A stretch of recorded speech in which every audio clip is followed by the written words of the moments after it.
आज म ठ्याक्क नजानिदिनु परेछ त्यति बेला म आउनु भनेको आइयो बरा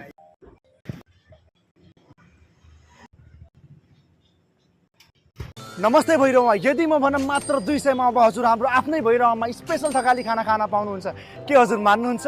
आज हामी पुगेको छौँ पौवाको नयाँ अवधारणा भात भान्सामा।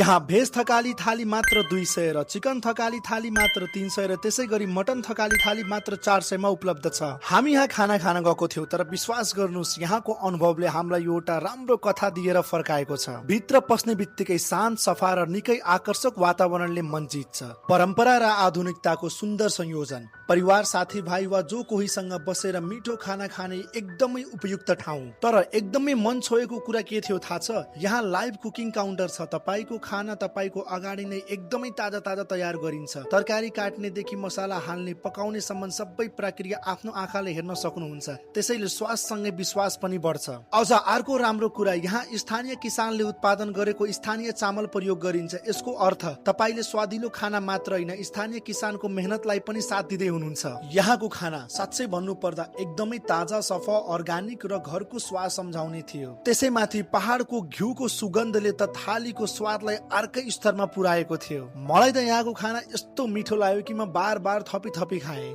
यहाँ हामीले अर्को प्रेरणादायी कुरा के देख्यौं? यहाँ भात भान्सामा पुरै टोली महिलाहरूले नै सञ्चालन गर्नु भएको छ। खाना बनाउने, सर्भ गर्ने, व्यवस्थापन गर्नेदेखि सम्पूर्ण सेवा सबै जिम्मेवारी महिलाहरूले आत्मविश्वासका साथ सम्हाल्नु भएको छ। यो केवल रेस्टुरेन्ट मात्र होइन, महिला सशक्तिकरणको एउटा सुन्दर उदाहरण पनि हो। यदि तपाईँ कम बजेटमा पनि उत्कृष्ट स्वाद, सफा वातावरण, न्यानो अतिथि र नेपालीपनले भरिएको थालीको अनुभव गर्न चाहनुहुन्छ भने होटल पौवाको भात भान्सा एक पटक अवश्य पुग्नुहोला।